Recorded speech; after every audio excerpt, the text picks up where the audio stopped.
Contando atualmente com 29 temporadas, Power Rangers é um fenômeno cultural. Mas como eu li uma vez numa matéria da Mundo Estranho, é uma série com a continuidade mais furada que um queijo suíço. Claro que quando a gente é criança não se liga em muitos detalhes da trama, tá ali pela diversão mesmo. Mas quando a gente cresce e revê a série, nosso olhar adulto consegue perceber que a franquia desperdiçou seu potencial de várias maneiras. Além de lacunas inexplicáveis na trama, transições de atores que não foram tratadas da forma mais adequada e histórias de personagens sem pé nem cabeça, são alguns dos motivos que de certa forma mancharam a reputação do programa. E hoje a gente confere alguns desses erros marcantes em Power Rangers. Agora pega o mofador e vem comigo!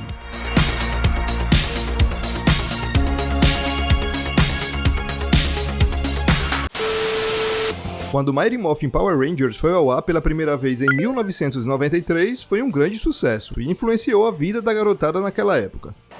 Fala sério? Por outro lado, também foi objeto de controvérsia por vários motivos. Um dos motivos mais marcantes envolvia o elenco.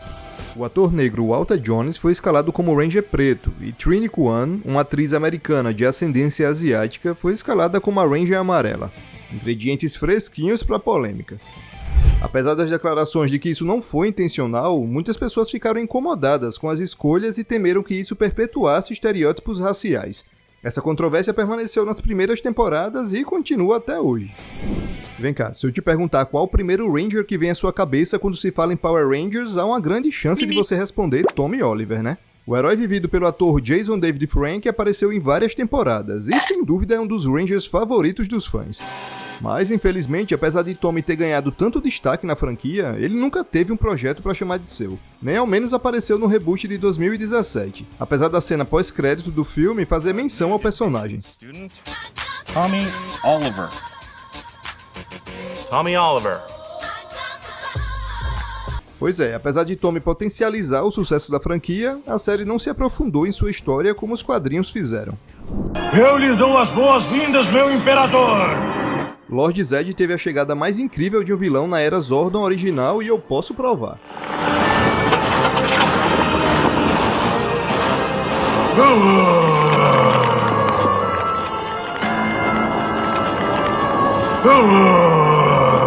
Majestoso, né? Quando o vilão chegou, rapidamente botou Rita Repulsa pra correr e tomou o lugar da bruxa, a confinando numa espécie de pinico tampado aí e lançando ela no espaço. Depois disso foi muito tiro, porrada e bomba e muito terror durante a segunda temporada do programa.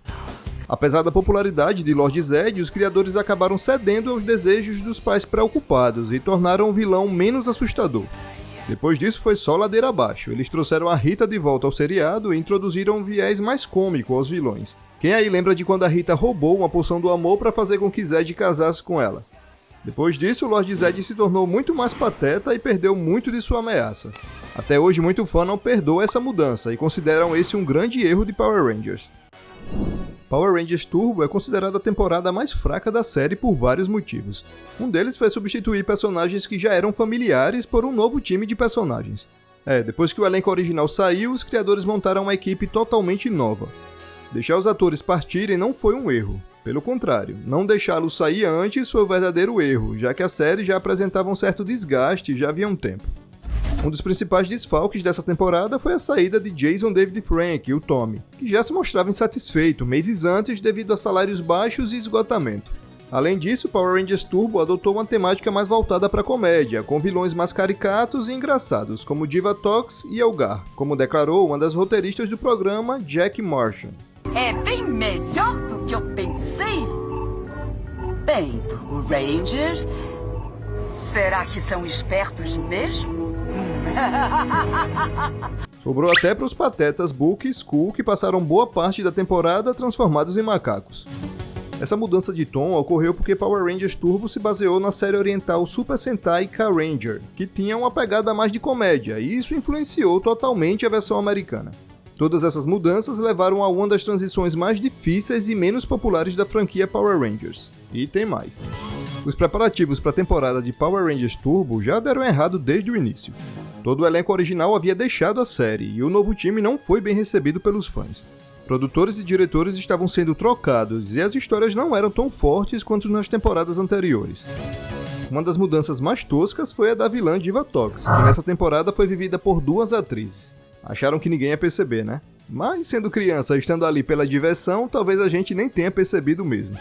Na primeira parte da temporada, a vilã foi interpretada pela atriz Carol Hoyt, que ficou boa parte do programa, já que a Divatox original, digamos assim, Hilary Shepard, ficou grávida e precisou se afastar do seriado, voltando somente na segunda metade e ficando até os eventos de Power Rangers no espaço. Agora, talvez a pior decisão dos produtores do programa tenha sido escalar um guri de 12 anos como o novo Ranger Azul. A ideia era que o personagem Justin Stewart, interpretado por Blake Anthony Foster, fosse um substituto que representasse o público-alvo do programa, e isso, consequentemente, aumentasse a audiência. Mas a pergunta que a gente faz é, precisava mesmo? A presença do garoto dividiu opiniões entre os fãs. Apesar de todas essas inovações e mudanças na série nesse período, Power Rangers Turbo não conseguiu superar outras temporadas e segue sendo uma das mais fracas da franquia. Já sabemos que continuidade não é o forte de Power Rangers. Embora as temporadas atuais às vezes façam referência a eventos do passado, não existe uma ordem cronológica desde a Era Zordon. Dito isso, às vezes o programa estende demais a lógica narrativa. A história fica arrastada e sem profundidade. Um exemplo disso é Trunks, que apareceu em Power Rangers Operação Ultra Veloz. Ele é filho dos vilões Rita Repulsa e Lord Zed. A história de Trunks começa com sua concepção maligna. Rita e Zed nunca tiveram um filho em suas versões anteriores, mas em Power Rangers Operação Ultra Veloz eles decidiram ter um herdeiro, para seguir seus passos e continuar a luta contra os Power Rangers. No entanto, Rita e Zed rapidamente percebem que criar uma criança no meio de suas atividades malignas não era lá a melhor decisão. O curioso é que Rita nunca quis um bebê e fez de tudo para garantir que não tivesse um. O tempo entre a sugestão de Zed e a aparição de Trunks foi muito curto, sugerindo que Trunks teria que ter crescido de uma forma ultra rápida. Depois de algum tempo, Trunks se tornou um poderoso guerreiro. No entanto, em determinado momento, alguma alma caridosa toca seu coração e ele decide abandonar o caminho do mal. É isso mesmo, pessoal. A criatura então se volta contra seus pais e se junta aos Power Rangers na luta contra as forças do mal. Lógica nenhuma. Trunks não teve uma história extensa na série, mas sua existência gerou muitas perguntas. Nunca houve uma explicação adequada para sua origem, ficou uma coisa meio mal contada e sua conexão com Rita e Zed permaneceu bem obscura, deixando a gente com mais perguntas do que respostas sobre essa família do mal. Power Rangers se destacou de outras séries dos anos 90 por seu elenco diversificado. No entanto, devido à sua natureza tokusatsu, muitas vezes se baseava em estereótipos, especialmente quando se tratava de gênero. Nas primeiras temporadas da série, as Rangers femininas eram normalmente os membros mais fracos de suas equipes, muitas vezes precisando da ajuda de seus pares masculinos.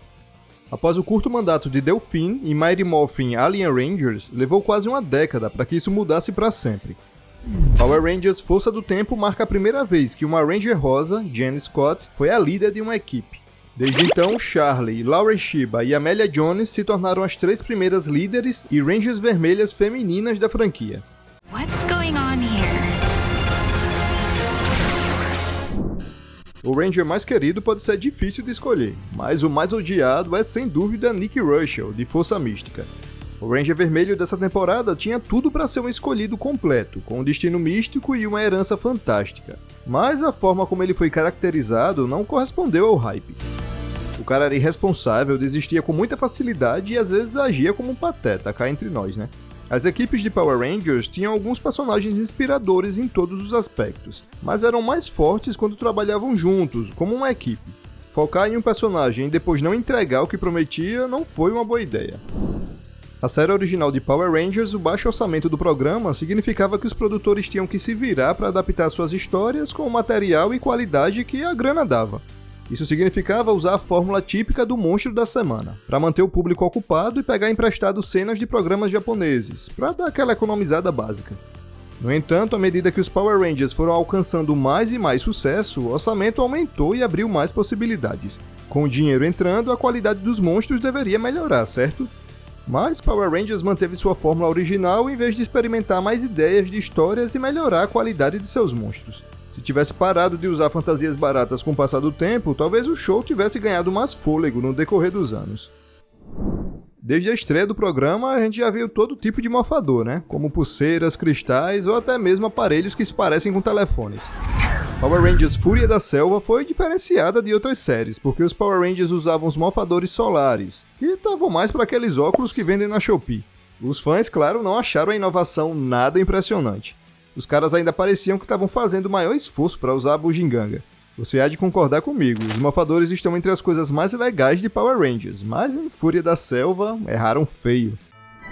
O Natal Mágico de Alpha foi o primeiro especial de Natal a apresentar um personagem secundário como protagonista principal. Parecia um doce episódio de fim de ano. Alpha 5 estava sozinho e triste porque os Power Rangers estavam muito ocupados para passar um tempo com ele no Natal. Então, o todo-poderoso Zordon entra em cena tentando animá-lo, o que não dá muito certo. Além da produção capenga, da falta de continuidade e da história tão interessante quanto o picolé de chuchu, há também o fato de que Zordon sequestrou um bando de crianças para fazer os pirralhos cantarem canções de Natal pro Alpha. Mesmo no mundo confuso dos Power Rangers, existe limite para tudo, né?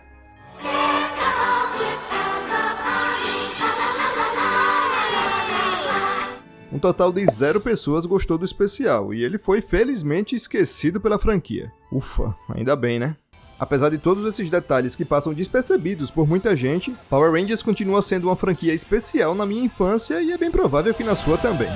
Agora é a sua vez de me dizer, qual a melhor temporada dos Power Rangers? Eu curto bastante a primeira, de 1993, a Power Rangers no espaço e a Dino Trovão. E você, quero saber, me fala aí nos comentários. Se gostou do vídeo, é hora de deixar aquele like mega esperto e compartilhar esse conteúdo com aquele seu amigo fã dos Power Rangers. Até o próximo conteúdo já já. Fui!